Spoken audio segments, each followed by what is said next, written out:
Welcome to the show where we explore the who, what, where, how, and why of the extraordinary people who define our north of normal metro. I'm Conrad Fargo, and this is the Fargo Five. Today we have Hannah Bettenhausen. I didn't ask you how to say that. You got it right. Okay, great. Hannah Bettenhausen, very German name. Yes. She's the owner of 654 Business Strategies. Hello, Hannah. Hi, thanks for having me. And I know you. I met you. You are Melissa Paycheck, previous guest of the show. You are her business partner, I think you said. Yes. For the FM Wellness Collective. Mm-hmm. And you run 654 Business Strategies, which, as I understand, is a fractal COO kind of a thing. It's fractional COO operations work. Fractional. And then also integration work and accountability systems for coaching. And so what does that mean? I don't think, I know what that means because I've met a couple people like you, maybe one other. Good friend of mine, Ian Karlstrom, did some of that work. Do you know Ian? We've talked briefly. Okay, yeah, he's a great guy and fascinating fellow. I love hearing his story, so I'm sure yours will be equally interesting. But just for the audience, for people who don't know, what exactly does any of that mean? Because it's a lot of words, but very kind of buzzy. It is, right? So fractional COO, it's the operations of your company. So a lot of businesses, they start because they're passionate about what they do. They offer their services because they're good at them or they're good at making something.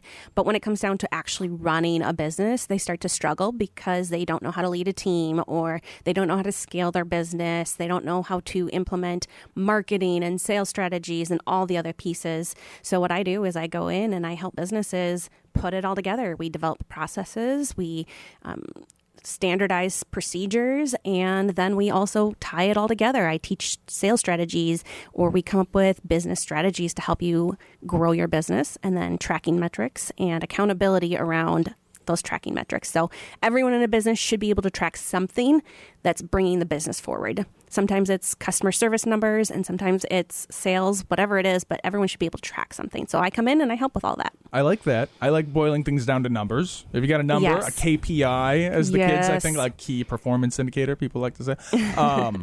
So that I like that. A lot of that's familiar. How is that different from just like a consultant? Like what is the difference between being a fractional COO and being a business consultant? Where's the line on that? So a lot of times a consultant or a coach comes in, tells you how to do it, maybe gives you a few tools and then steps back, which I can do, but I also can come in there and do a sprint with you. So let's say you have a big, huge idea or project or everything's chaotic. I can come in for 3 months, 6 months and put it all together for you and actually do the work with your team to create consistency and alignment, and then step back from there. That's great. So what does that exactly look like? So that's on a contract basis, or do they end up hiring you? Do you is that employment? Is it contractorship? How is that structured? Do you have like an agreement? I have agreements. Yes, it's a contract basis. So like a 3-month sprint, they come in, they hire me for 3 months, my company, not me as an employee. So they're just paying us flat rate for those 3 months worth of work. Or the consultancy is they have me on a retainer for so many hours of consulting a week or a month. I'm sorry.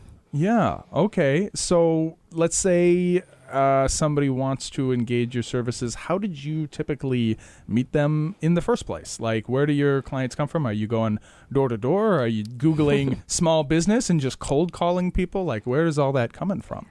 So I've been open for 2 years, and as of yet, all of it has come from referrals and or speaking. So if I go and present at the MBA, or we had a fall in love with your business and I talked about understanding KPIs, things like that, then I'll have businesses reach out to me and say, how can you help me with my business? So when I go to like a chamber event or some kind of a thing, like a networking thing, I love to network. And then there's always these speakers. People get up and give these awesome speeches. You're one of those people. And that's generally, so you start doing those speeches, and the reason you do that speech, or do you also get like an honorarium when you do those speeches? Or your speech is your prospecting. Is that the business model there? It depends. Yeah. So I do get paid to speak as well on very specific things, leadership development, building your culture, things like that, as well as understanding your numbers and why numbers are important in your business. So I do keynote speaking as well. And that helps a little bit, but sometimes it's just an honorarium, or I want to help support small businesses. So the big businesses help pay my life, and the smaller businesses are part of my passion. Yeah. Well, how big, like, what's the scale and the size? Like, what's the largest organization you've worked with so far? And I mean, obviously the smallest, probably solopreneurs, right? People. Yes, solopreneurs. I love that, right? It used to be a freelancer, right? And then a contractor, but like that's just not sexy enough. Right. Solopreneur, I think, is the new jargon. But what would be the largest company, as far as scale that you've worked with? Since I have started, I think the largest company, there was a mega church in town that does a lot. And then I've worked with a few companies that are in that $5 million range. Yeah. Okay. So church. You said, so that's a nonprofit. You work with some nonprofits. Yes, okay. I have a few nonprofits on my client roster right now. Yeah, but also for-profits. Also for-profits. Okay. Well, how do you feel the vibe shift different? So we, by dint of the show, we used to focus on events. And so when we focused on events, especially, like, we just had a lot of nonprofits through the door. Mm-hmm. And I myself, I'm kind of what are the moving parts here, trying to figure it out kind of a guy. And nonprofit, I've never really been able to quite square that circle. Can you tell me maybe what the vibe or what the goals might be different working with nonprofits as opposed to for-profits and how, Sure. I mean, it depends on the nonprofit. With the church, they wanted to find a way to balance between the goals of the church and the board. And how do we create unity around that and then drive forward from there? They also had new leaders, so I was helping with create unity between the leadership team and coaching around that as well. But for a lot of nonprofits, they need to make money, and you can't just ask for funds.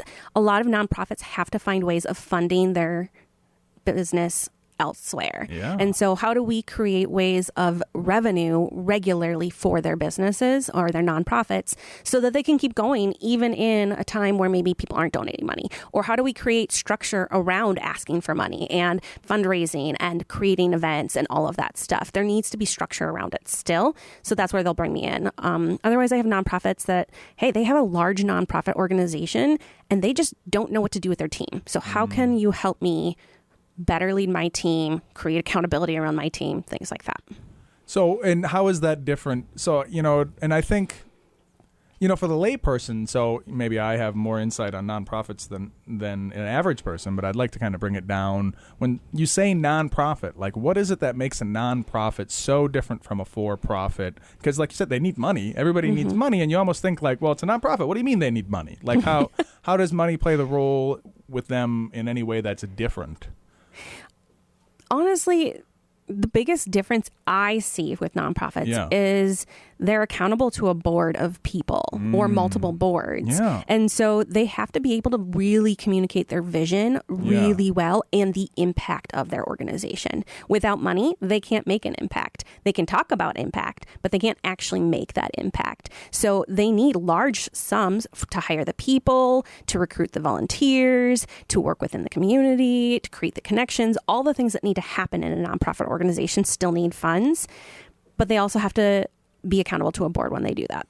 Well, and like I said, it's been difficult for me to digest, but I think you've picked up on an insight I've yet to zero in on, which is, it's structural. It's simply structural. Yep. Like it's not so different from a business other than that it has a certain kind of a tax advantage structure. And also in addition to that, part of that, because every nonprofit has to have a board. Is that how it works? Yep. Right. So to have that tax advantage structure, then you need to have a board. And whenever you have a board needs to be at least like 3 people, right? I believe so, yeah. Or I'm not sure what the minimums are, but I imagine... Between 3, I think you can set it, but between 3 and 7 is typically what I would see. Yeah. Well, because it can't be 2, because that wouldn't be... You can't vote on anything, right? Because then it can't be 1 person, that's not a board. So, it would have to be at least 3, and so it's always going to be decisions by committee. For the most part. I mean, larger nonprofits also have an executive director, which essentially would be but still a answers president. To the, but still answers they to the board. They still answer to the board, but a executive director can still make decisions independently, and then they answer to the board to make sure they're still in line with what the board is trying to achieve. But yeah, and so I mean, my experience, we talked a little bit before the show, and I do some work for the SBDC, and I do a lot of solopreneur stuff myself, and even I had businesses where I had employees, but always I was the king. I don't. Yes. You know what I mean? That's what I find attractive about entrepreneurship is I get to be in charge and nobody gets to tell me what to do except for everybody. But but I can tell everybody to say no and it's fine, right? Whereas when you have a job or whatever, it's a whole other thing. But with a nonprofit, from the get-go, from the start, you're not going to be king, right? And so that's going to have it. That's going to create its own set of incentives, its own set of structures. Right. Okay. I mean, I would say honestly, the king of a nonprofit is your mission. It's not the board. The board is responsible for making sure you're in line with the mission. The executive director is in line with the mission. So truly, everything comes back to, am I in line with my mission? Are we doing what we set out to do? But I know plenty of nonprofit organizations that make money every year, but they save that up to make a bigger impact down the road, or they'll spend it in the future, whatever it is. Nonprofits don't have to not make money. It just means they're not in it to just make money for the owners. That's the differentiator. They're not in it to make money for the owners. They're in it to make money for a larger impact. And they're community focused or health-related focus. There's so many different variations of nonprofit. The most often we talk about our community-focused or health-based focus under the 501c3, but there's so many other variations of that, political focus, things like that. And really, it's just a designation. I don't have to pay taxes because I'm not in here to make money for myself or my take-home as the owner. I'm in it for a different reason.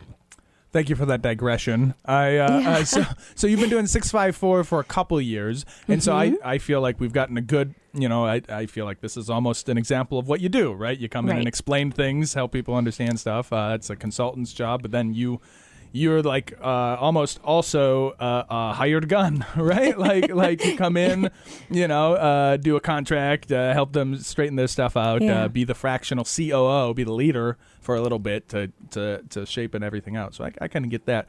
And you do that here in town. So now we've got the who, what, and the where. What I'd like to focus in on is how it is that you even launched something like that. So you said you've been doing this for 2 years. Yep, I launched April of 23. So you launched. What was launch like? What do you mean launch? It was so silent. I was just like a little ninja. No, I had some strategic partners right away, but I left my previous position, and in my previous position, I had a lot of really great relationships that led to referrals right away. I was the COO of BQ Enterprises, which is a real estate firm in town, and so I had a lot of connections through there as well. So I stayed on as a fractional COO/consultant for them for the rest of that year, on top of all the other real businesses. estate firm. Yep. And so it wasn't just a real estate team, but I oversaw as the COO the parent company, which had a home building company, a couple home flipping companies, one here and one in Bismarck, residential construction. Did I say that? Home building, residential construction, mortgage company, and then we had an HR accounting firm as well. Yeah. And so how long were you with them? So I started there in March of 2016. Oh, okay. So I was there for about 7 years. Yeah. It was just a really small real estate team. Yeah. And tell me more. When you say real estate firm and real estate team, a little bit different. Yeah. Well, what does it mean though? So they're realtors, a bunch of realtors, and then the teams under them. Yes. So it's a bunch of realtors that came together to form a team under a brokerage. Yeah. I don't know if you know, I'm actually, in fact, a realtor myself at Berkshire Hathaway Home Service Premier. So I have some choice opinions about teams, but we don't need to go down that. But I just want to make sure I'm getting a clear picture. So it's not like a brokerage of independent realtors, but it's a team structure. Yes. Okay. Yeah. Great. So when I started, it was a team structure. Yeah. I was an inside sales agent because I had come from the inside sales world, business development. You had a license? Yes. Oh, okay. Yep, I was licensed. Cool. Yeah. And we started as that small, and then as we grew, we actually left the brokerage we were with, started our own brokerage, and then eventually moved into a new one. But we started mortgage mortgage brokerage at that time as well. We bought into a title company and an insurance company. Then we also started the couple home flipping companies, and then eventually moved into residential construction as well. You and your team did. Myself and the business owner. We were doing the building of all those things, and the team still was there. And you two were like the principals of that. Yeah. Oh, okay. Wow. Yeah. And you decided to step away from that. Yeah, it was so much fun building all those companies, and that's why I chose what I did. It was building all of these companies, watching them from the ground up really create powerful experiences for their customers, being a powerful company in themselves. But also, I was the coach for all of the leaders of these organizations, and so helping develop leaders and creating powerful impact leaders within each of the organizations was where my true passion came. So we had always talked about starting our own coaching company in the real estate world. Yeah. And I didn't really want to stick with just real estate. I love real estate, but there's so much more out there as well. So that's why I didn't stick in the real estate realm when I became a consultant and a business coach, but more of how do I help small businesses really grow and create impact within their own communities. What was the name of the team? Now, I'm just curious, the inside baseball. Like who was the other principal? It was Derek Brandenburg Crew. Oh, okay, sure. Yeah. Okay, yeah. All right then. So you get started with that. You're launching off. You have a few. You said you already had some people lined up to be clients of yours when you jumped off. I did. Yep. Okay, and tell me about that process. How did you meet them? I mean, it sounds like, gosh, you've got all these connections that you made. Is this you did all that in the real estate then, or some of it was in the real estate? Yeah, from referrals. Really impactful people in the community. Sent referrals my way. But it was also part of, I joined the executive club and met some really amazing people in the executive club that are still friends today. I did networking. I did the Tea Time Tuesdays and the startup brews and tried Far More and a few other networking groups as well. And then I joined the MBA. So I wanted to make sure I was putting my face in the community, because even if I had some really great connections where I started, there's so much more to the Fargo Moorhead area than anyone is aware. Yeah. The amount of businesses in our community is astounding, and your little niche is not enough. You need to expand past that. So I move pretty regularly to make sure I'm relevant in multiple different areas of our community. Chamber of Commerce too. Yep. I often say Fargo has the lowest employment rate in the town or in the country, while also having the lowest unemployment rate, because so many people are self-employed. Yes. I think it's got to be connected to our immigration policy, the winters, right? like the kind of, hard-nosed person who's like, yeah, I'm going to stick out these winters, is also like, yeah, I'm going to build my own company, right? Like right. We're all resilient. We're all pretty gritty, tough people. Gritty. Yes, right? I love the word gritty. People talk about grit a lot. And, I think you must have this much grit to live here, right? I think at the end of the day, although you're not. So we had discussed a little bit about your background. So I mean, you really are, gosh, just an interesting person with so many different various connections and backgrounds. Because even your first 7 years of life weren't even spent in this country, right? Is that first 5? Well, okay. Close to 7 eventually. Yeah. So yeah, the first few years of my life, we lived in Zaire, Africa. There was a civil war that broke out in late 1991, and everyone in the Americans got evacuated in the middle of the night. We were all shipped out in cargo planes. You remember doing that? I do. I was about 5 years old. Goodness. I remember the terror. I got a 6-year-old at home, and so I'm just trying to picture my little girl. Gosh, okay. Yeah. So, I mean, we had a lot of friends with us. It was a small community, and there's, missionaries all over. So we all were brought back together to ship out. It wasn't, in that small village that we got shipped out. We all had to drive to the next city to be able to ship out and stuff. But yeah, I did that. And then we spent some time in Quebec, Canada. But I eventually settled in Minneapolis when I was about 7 years old. So you went from Africa to Quebec? It's like... A little bit of more jumping. So we went from Africa back to Minneapolis to kind of get our boundaries. Yeah. And then we went to Wichita, Kansas for a year to start a church transplant there. Yeah. And then my parents moved us up to Quebec, Canada for a year. Yeah, your parents are interesting people. Your dad was in the Peace Corps, you said. Yes. And I mean, I'm just trying to picture, because you also have multiple siblings we had discussed. Yes. So your parents as missionaries, they're both missionaries. They believed in that, but gosh, just like any other thing. It's not an accident. It's probably more than other things. It's very intentional, right? And so a person who's out there doing that missionary work, they didn't just happen to do that. They chose to do that. Your parents are very intentional people, intentionally decided to have a family like that. Certainly didn't choose. If you don't mind, I mean, you do remember when you're 5? Can you tell us a little bit more of the story? I can't imagine. So it's like in the middle of the night, they wake you up, you're in your pajamas. Like, is it maybe something you don't want to relive, or can you share a little bit of that story? Like, what? I mean, it's not like I have very clear memories of the entire experience. I remember there was yelling in the middle of the night and waking us up and getting us up, but there have been yelling other times. We had guards around our house anyway for snakes, not for humans.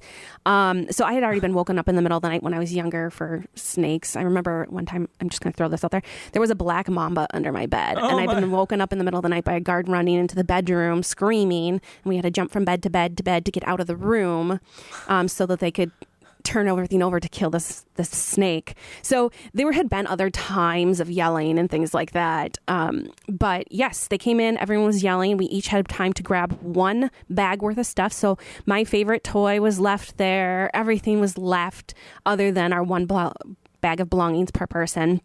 And then we got in these giant cargo trucks, top open trucks, mounded with things and people, just trying to leave the village. And so we drove through the night till we got to a city. And like, was it with a bunch of other Africans, or was it like all the missionaries almost? Like, I'm trying to picture what like just the upbringing of being so much of like coming up as such an outsider. Right? Like, you're missionary. When you're a missionary, you're not from there. You came to come and say, hey, guys, here's what's right and wrong. Here's how we're going to do this. You know, missionaries in their own way are almost like a fractional COO of ethics and religion and supernatural, right? Like, well, I think it depends on the type of missionary. So we were there in the village with another family, and that family were doctors. So they were there to provide medical expertise and care for the community. And my dad was the pastor, so we had a church that he taught at, but on top of that, he was teaching. And I mean, we spoke Lingala, which was the community language. They also spoke French, so we had the trade language involved as well. So it wasn't like we were coming in as Americans trying to get them to understand us or anything like that. It was more of, how can we provide better care, medical supplies, support as a community, provide jobs for people who didn't have jobs before. So there was an influx of funds within the community and the village as well.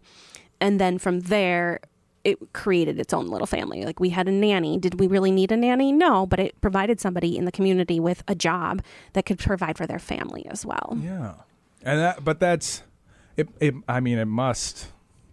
Do you have kids now? I do. I have a 12 and 13-year-old. Yeah. And but they grew up in Fargo. Yes. Right? And yes. They grew up, and all of their kids, all the kids they played with, were of very similar cultural and socioeconomic backgrounds, right? Whereas your upbringing here in this missionary thing, that's got to be kind of a different experience, having that kind of us and them, even though you're there to be a part of it. That has to have some kind of an effect on your personality, on your outlook, on the way that you see things and see others, don't you think? Is that... You know, I've never thought of it. My parents have always been very passionate about making sure that we built connections everywhere we went with people of every ethnicity and socioeconomic background. I think my parents did a really great job on not making us feel very important. Yeah. So there was that part of it too. So it was more of, we are here to serve as a community. So maybe if anything, it was more of, how can I be a helper? Yeah. And I'm coming in of, you know what, I'm not better than anyone, but I'm just here to serve. Where can I help serve you? Well, I don't mean to imply in any sense that it's an imposition of any kind. And if anything, I'm seeing the connection, and that's almost, when you said, I never thought about it that way. That's what I like to hear. That's I try really hard to get every guest to say that at least once in the show. So that's the goal. So I check box on that. And I'm seeing the connection here with the fractional COO stuff, where you come in as an outsider and help people. Yeah. I mean, that's so your work with 654 business strategy is almost like missionary work for other businesses. Within other businesses, right? Would you agree with that? Yeah, I would, because I come in, I tell them, hey, here's what I'm seeing that's not quite right. Here's how you can fix it. Here, let me support you in that. But then I can walk away and know that they're doing better and they're happier with what they have now. And it's not about imposing. It's nothing like that. But you definitely saw from such a young age how even when you're there to help, things can go very badly, right? I mean, that had to be. Again, you have your children. I've got my 6'5", 6'4", and 1-year-old. I mean, my little girls. Gosh, I can't imagine waking up and running away in the middle of the night. That had to be also very formative. So probably a memory you kept with you a long time. And do you feel like you were traumatized? Like maybe you still carry trauma from that, or is that? I don't know if I was. It was just a part of life, right? You just took it for granted, probably. But I will say that as we do at that age, right? Right. So I have an older sister who's 4 years older than me, and so she was in school when all of this happened at a boarding school, because missionaries went to boarding schools. So she has a lot more experiences, but it almost formed her in a different way, where she is so much the explorer still. She loves to go different places and travel. She's lived other places in the world since she became an adult, whereas I was very much, I've gone and done it all. There's so much more, but I have all these experiences. Well, now hold on though. I mean, so she's continuing to explore the physical world. Yes. But, I think, and tell me if I'm not true, but it seems to me that having parents who have so much agency, I think that's the word I want to use, where your parent, because they didn't accidentally become missionaries. No. Your mother and father are like, let's go to Africa and I'm going to teach them about Jesus, right? Like that. It takes a lot of agency to decide to go and change your world and set the path of your children in that way, and so that lesson of agency, gosh, that's got to be something intense. You and, like you said, your sister probably picked up on it. She picked up on it and said, yeah, let's use that agency to move around. You, in your own way, are very much exploring. I mean, gosh, you explored the bounds of real estate. I would never start a team, and then and then that wasn't enough. You broadened those boundaries by exploring the dangerous synergies of partnering with a title company and a mortgage company, because you got oh gosh, I'm bad. I call it live brain. What is the regulation where mortgage and real estate need to keep a really strong line between each other? I don't know what you're. RESPA. Oh, okay. Yeah, like RESPA makes it really hard to, but so like, again, what I'm saying is you're not going to do that on accident. No, right? I mean, everything has to be intentional. Yeah. Well, you need that level of agency, and that, probably in no small part, started with your parents showing you, here's how you make your life, and here's how you set your own path. Right. And so you're about my age. We're both 38. We had discussed. I know we don't ever talk about age of a lady. But, you're okay. Brandenburg crew that you were a part of, that whole thing. That was 6 years ago. What is 18-year-old Hannah doing?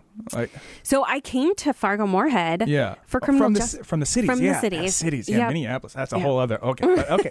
Yeah. Yeah. So I actually came here for criminal justice. MSUM has one of the top 10 criminal justice programs in the country. Oh, really? Minnesota, I don't know if you know, but it's actually one of the number one places for criminal justice, just because of the new techniques that they're always implementing. So anyway, came up here for school, went to school, met my husband, my sophomore or junior year of college, did my skills training in Alexandria, the whole shebang, and was just finishing up my internship, my paid internship. I was working overnights as a dispatcher and campus security, but I had gotten married the summer before, and I was finishing up all my class credits as well. So it was kind of everything at one time, and I realized, why do I even want to be a police officer? What is this really about? And I realized for me, it wasn't about being a police officer. It was because I was so excited about solving puzzles. And so it had everything to do with puzzles and really creating clarity out of chaos, whatever that looked like. Yeah. So I was like, well, what am I going to do? I'm still graduating because I'm not starting over because I hated school, hated it. It's not my thing. Yeah. So I had gotten a job at Ford in town doing their business development center. And very shortly after I started doing the business development center, I started running it. What is that?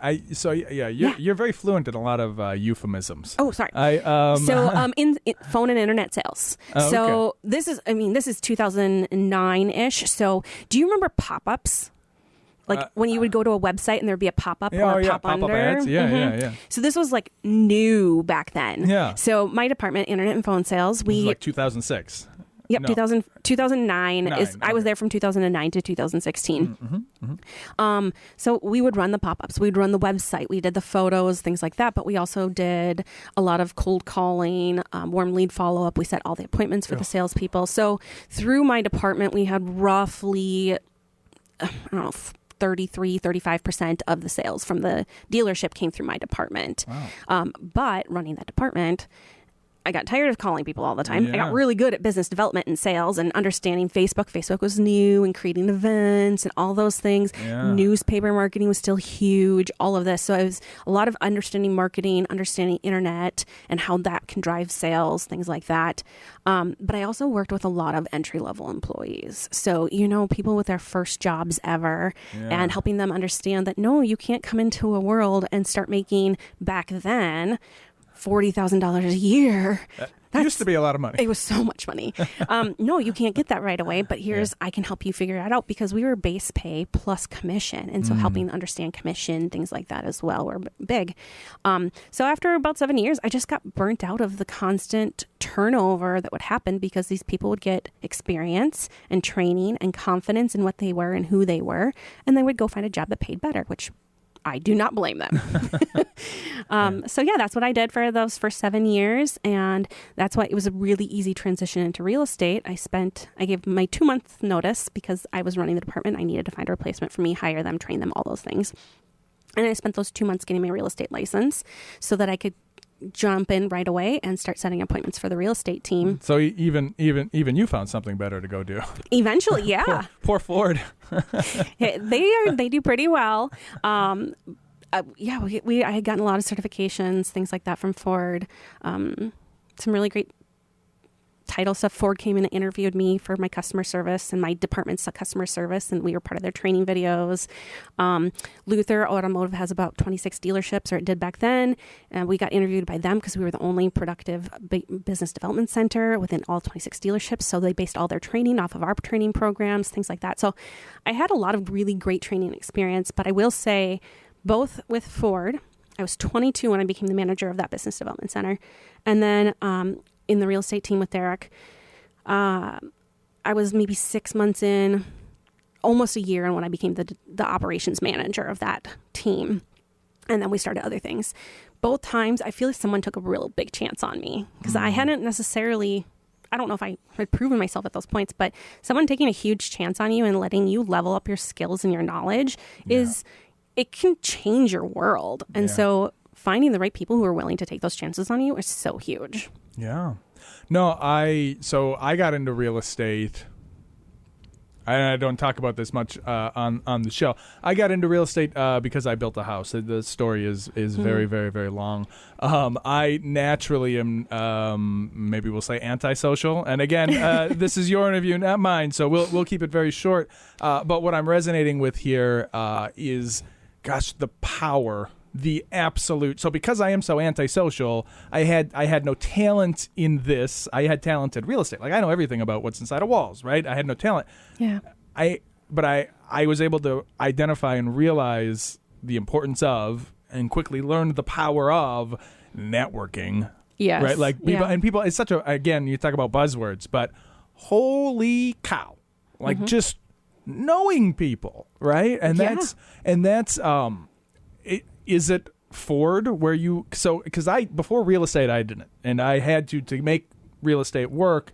Is that something that they intentionally taught you at Ford? Is it something that you find is maybe more native or natural to you? Do you just like stay in touch with people and connect with them regularly? Or where did you learn? Because I don't. I really don't. Where did you learn to do that kind of thing? And because certainly not in criminal justice and being a police officer, right? Because that's more of an antisocial job, really. Because you just come in and enforce the rules, which, bless the hearts for the people who want to go and do that. But I don't blame you for not wanting to do that. It's a dirty job. It's a hard job. Yep. It really is. And people give police officers a hard time, but think about it. Every single day, every day, you're dealing with liars and thieves. Mm-hmm. What do you think that's going to do to you? We talk about how you're shaped by your experiences. Every single day, 9 to 5, all you do is deal with liars and thieves. That's not going to make you into a very good person over time, right? That's got to be tough. Well, if not a good person, because I think there's a lot of really great cops, but they're definitely jaded. Yeah. I remember in my police academy training, they're like, all right, who's in a relationship? And 10 of us raise our hand or whatever, and they're like, all right, well, 75% of you are going to be divorced within the next 10 years. Yep. And then they said, 50% of you will have an addiction problem, whether it's drugs or alcohol or whatever it is. They see so much and experience so much and face such terrible things on a consistent basis. Yes. They're either paranoid or jaded or frustrated. And you can't blame them. And I sat there and I faced that and I go, do I want to be this person while I'm trying to start a family? Yeah. And do I want my kids to wonder if mom's coming home every night? Yeah. It was just not where I was. So you went and got a sales job. And is that where you learned, or were you always just kind of a social person? I am not a social person. In fact, I really hate small talk. I'm super awkward when it comes to small talk. So if you talk to me, you're probably going to end up telling me your entire life story, all of your darkest secrets within hours. Yeah. And honestly, I have ADHD, so object permanence is a real thing for me. So don't ask my family how often I call them, please. No. Tell me. What do you mean object permanence? I've never. Oh, okay. So object permanence is once something is in front of you, you remember it. But if it's not in front of you, you forget about it. So if I don't have a picture of my parents and my sisters in front of me, I kind of forget that they exist. Not that I don't love them. I have that feelings. But I don't just be like, oh, I should call them and see how they are. Is that not just the human experience? I mean, I've been told many times I have ADHD as well. But it's not. Apparently people have it in their mind. Oh, I've missed so-and-so. I'm going to call them. That's not a thing. Yeah. So my sisters would always ask me, well, why don't you ever feel like you need to call? So I'm like, I don't know. I just don't. Well, for me, it's always been like, well, why didn't you call me? Right. Why is the onus on me to call you every time? You go ahead, call me. I don't know. Well, and that's typically what I hear, though, is I always call you. Why don't you ever feel like you need to call me? I see. So anyway, for me, it wasn't so much those things, but I am very high in competition and strategy. And I've become, I don't want to say obsessed, but fascinated with psychology and the way the mind works. Sure. So a lot of what sales is and business development is how do you work within their mind? Yeah. So here's a new challenge for me. What can I say? And I am very much like black and white, so I'm not going to lie to you.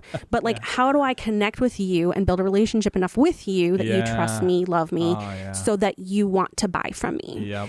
How can I show you my knowledge and skill set enough for you to trust that I am the right choice in whatever that is? Yes. So for me, I got to be the referral person, right? Yeah. So in business development and inside sales work, I was here, I totally understand. I want to build that relationship with you. Now let me connect you with a realtor. Let me connect you with a salesperson who's going to be phenomenal for you because I understand you enough that now you can trust that I'm going to put you with the right person, not just anybody. That's I love how you put that. Yes, and so and I often this is another thing I often say.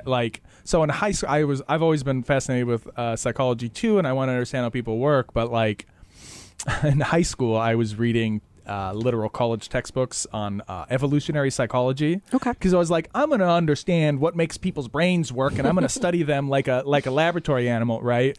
But How to Win Friends and Influence People was really the book that I should have had, right? Because the real, true applied psychology is that those kind of sales techniques and all of that, and you can get really crazy with it. Have you ever read Machiavelli's The Prince, stuff like that? I have. You can really really go after it if you want to try to figure out what really makes people tick. It's a heck of a dark road to go down, a heck of a rabbit hole. There's actually a new book. I'll have to look it up here for you, but it's a modern retelling, not retelling, that's not the right word, but a modern version of How to Win Friends and Influence People, talking about 92 little tiny things that you can do to impact other people and influence them into your decision making in a modern way. Yeah. What I found is it's just enough just to reach out. Mm-hmm. Like, and especially in the year of our Lord 2025, when everybody's like living in their screen, to reach out and be like, hey, I'm a real human being who cares about you, just saying hi, like that's all it takes. Right. And you can make all the difference in the world. So you develop those relationship building skills at Ford. You expanded them into real estate, and I often say, real estate might not be where I want to end up. So it's funny that I'm talking a lot about myself, but that's because real estate is a huge part of my journey too. Absolutely. I've been doing it 8 years now, and I love real estate, but I'm maybe not a big fan of what it takes to rustle up business, right? Sure. Something I say to people a lot of times. Do you have any idea how many homes are for sale right now in the area? Do I? No. 450. And how many realtors are there?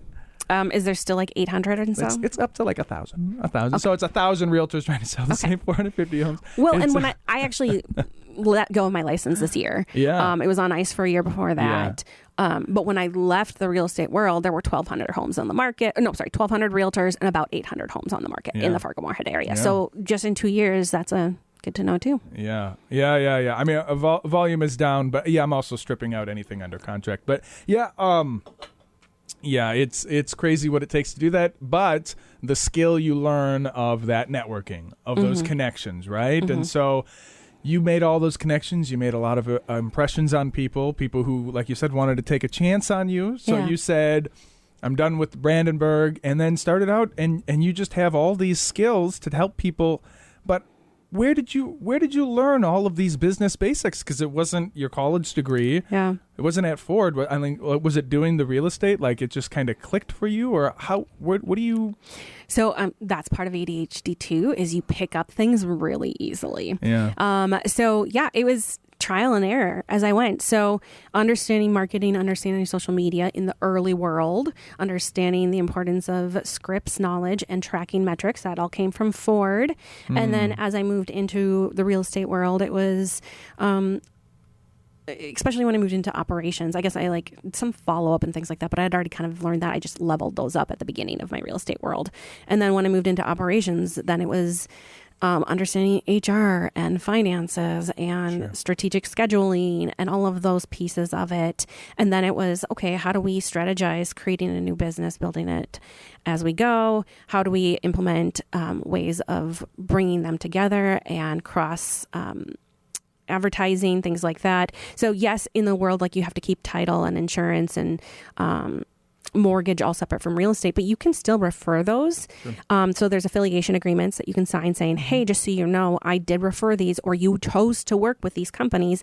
Just so you know, I own X amount of portion of these companies, so I will make a small portion of profit from it. The realtor will not, the real estate team will not, but this other company that I also partly own or my boss owns is going to make some money as well. And so as long as you have those affiliation agreements and the clients know that there's a crossover, it's totally fine. So how do you create a white glove service, one-stop shop? And so helping people understand that side of things as well. But it was a lot of trial and error. I made mistakes, some very costly mistakes. I made mistakes in hiring and managing people. Because I'm not a people person, I am not a feelings person. I'm a logic-based person. I definitely hurt a lot of feelings. I made people cry. It was not pretty.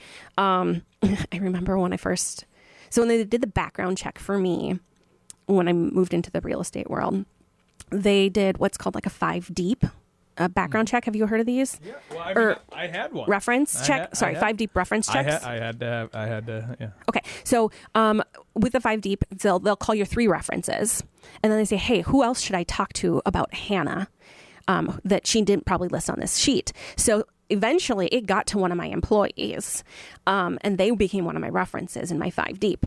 And she is a friend of mine. In fact, her mom was my kid's daycare provider, everything. But she was one of my new references. And she goes, Hannah's great, but just so you know, if anyone cries in front of her, she's going to laugh. Because I just didn't know what to do with feelings. I will say my kids have helped me understand feelings a lot better.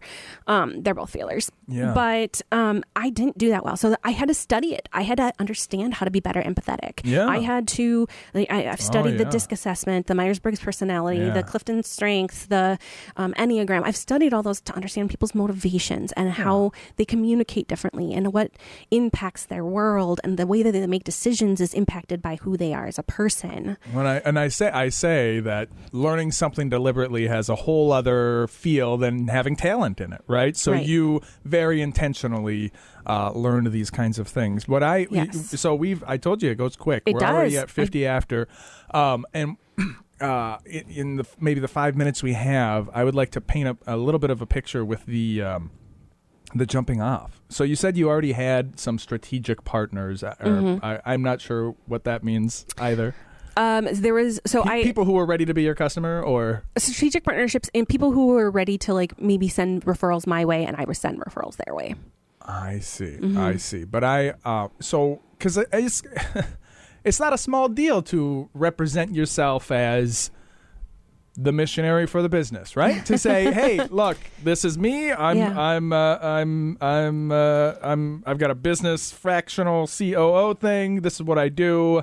Give me money, right? Like that's not a small thing, right? Like, what does that first approach even look like? Can you, if you don't mind sharing, like, and I mean, as much detail as you're willing to divulge, like, what is it like? Who is the person you had a relationship with? Who approached who in what way? What was it structured like in 5 minutes? Like, what did that feel like, that jumping off?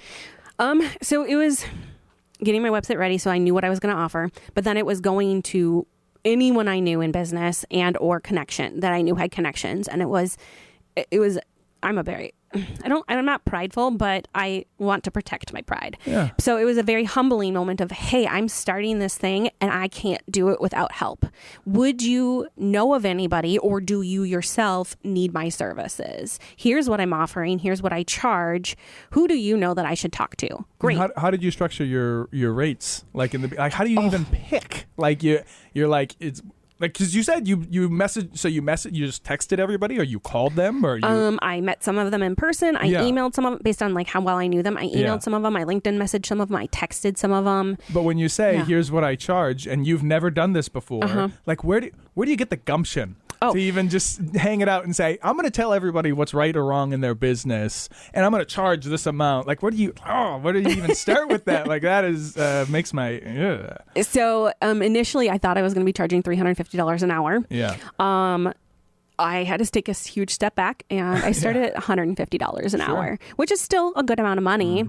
And I always do a 1-hour consultation ahead of time, and I show them that I have knowledge and the tools to help fix whatever that's going on in their organization. So the consultation is free. The 1-hour consultation is free, right? Yep. So you always give them what they need to change, why they need to change it, when they need to change it. You give that in the consultation, or you like follow up with a report? In the consultation, typically. Some of them, if it's a lot of stuff, then we go back and I'll do a proposal, things like that. But a lot of what I do is mostly coaching. I've done some large projects, year-long projects, things like that. But for the most part, it was, here's the consultation. Now I'm going to come in once a week, or twice a week, a month, or once a month, depending on the clients. And I'm going to work with you on these skills. I'm going to work with you on creating traction within your organization, creating sustainability in your organization. So it depends. And then, like some of them, it was literally, I would do a free class and then someone would come. And I have one client who came to a class that I taught. 6 months later, he reached out to me. He's like, hey, I think we want to do this. Can you help me? So it's not just a right away thing. Sometimes it's forever. I had a gal who I met with for the Wellness Collective. And I'm not the face. I am the quiet partner in the background on that. But I met with her for that. And then she found out I was speaking and came to the event I was speaking at specifically to meet with me And then we started consultations after How that. did you start? Which happened first? The I'm going to be a fractional COO or I'm going to be speaking at events? I'm going to be a fractional COO, Yeah. but I love doing events, so I'm going to make sure that's part of what I do. Yeah. But to do the speaking and the keynotes and all that stuff, like that's tied in to the fractional. Do you prefer, is it like itchy in your ear when people say consultant? Like, No, are you, okay. It's such a mouthful to say fractional COO. Yeah. What was the very first, like, you had to feel like nervous the first one or not at all? Like it had to be like, oh, I don't want to screw this up. Like it, I want to say that what I was doing before helped me feel very confident with it. Yeah. So I was no longer doing the day-to-day in any of the organizations I was running. I had general managers, I had directors of operations, I had directors of sales and all of the things. So I was already going into these people and saying, hey, here's what you can work on. Here's what this is. Tell me about your metrics. Tell me about your finances. Yeah. All right, here's where we need to pivot and adjust. And then we'd bring everyone together once a quarter and do a full day of training. So I was already doing training sessions and growth and development sessions and all of those things. So all of it was part of my repertoire already. And I just picked the things that I was the most passionate about and that gave me joy and made that into a business.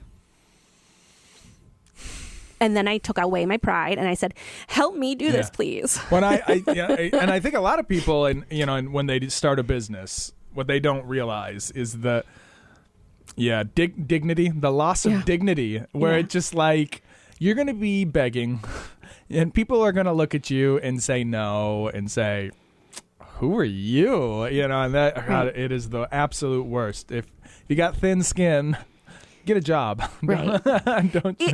You have to be bold. You have to be willing to take risks. You have to be willing to hurt a little bit because I left a 6-figure job to make nothing the first few years as I was building up and growing. So you chose, that's the interview right there. You chose The Score by Legend or Legend by The Score. I don't know this band. The Score is the name of the band. Why that song? It's about being transformational. Okay. And so just generally you vibe with that song. You listen to The Score. Is that one of your favorite bands or what kind of music? There goes my ADHD again. I cannot listen to one band at a time. Sure. Everything has to be a play mix of everything. Yeah. And then, not even one vibe. But when you get a new song, do you have to listen to it 1,000 times in a row because it's new, or is that more of a spectrum thing? I think it may be both, but it's not one of mine. Okay. Drive my wife crazy. I picked up Yes over the winter, and I've been listening to it too much. Oh, no. Okay.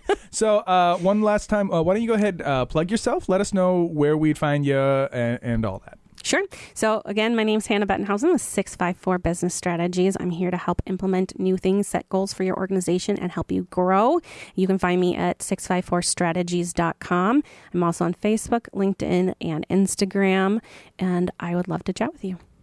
And of course, I am Conrad Fargo. You can find me anywhere you can type in Conrad and Fargo. Have you ever heard of, is this really niche website, Amazon.com? You ever heard?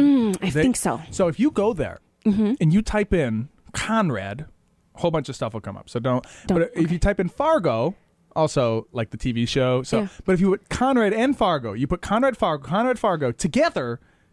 Do you know what happens? Do we get to your podcast? I'm there. Yes, it's right there. Yes. Yep, it's right there. So you can find me anywhere you can type in Conrad Fargo. You will find me. So do that.